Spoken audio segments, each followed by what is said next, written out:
Episode 6. What does Revelation say about the Sabbath? Title: End Time Saints. Keep God's Sabbath, not man's day. Offer: $19 million for one verse in Revelation declaring Sunday as God's holy day. Here is the patience of the saints. Here are they that keep the commandments of God and the faith of Jesus. Revelation 14:12. In the final book of the Bible.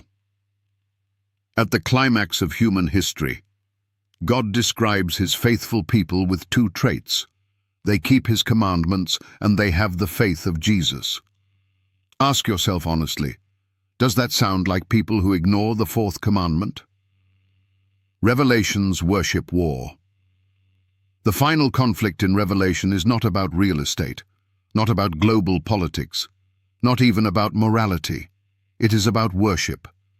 And all that dwell upon the earth shall worship him. Revelation 13:8. A beast, a counterfeit, a deception.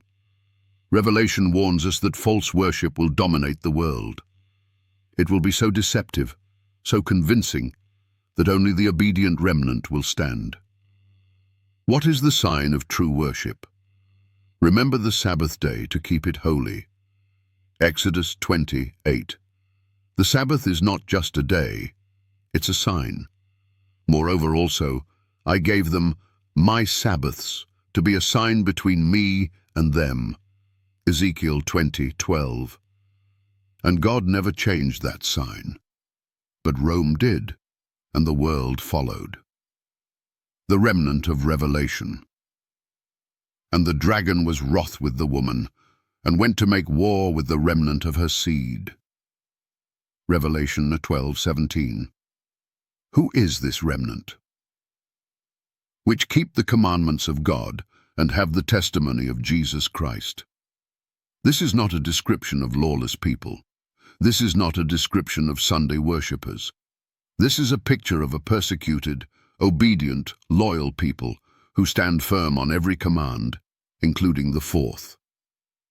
A call to fear, God, not man. Fear God and give glory to him and worship him that made heaven and earth and the sea. Revelation 14:7. This is a direct call to Sabbath worship. Why? Because the fourth commandment is the only one that identifies God as Creator. For in 6 days the Lord made heaven and earth, the sea, and all that in them is. Exodus 20:11. Revelation is echoing the fourth commandment. So ask yourself, why would God use Sabbath language in the final warning, if the Sabbath no longer mattered? Sunday is absent from Revelation. Let's be clear. Revelation mentions worship. Revelation mentions obedience. Revelation mentions commandments.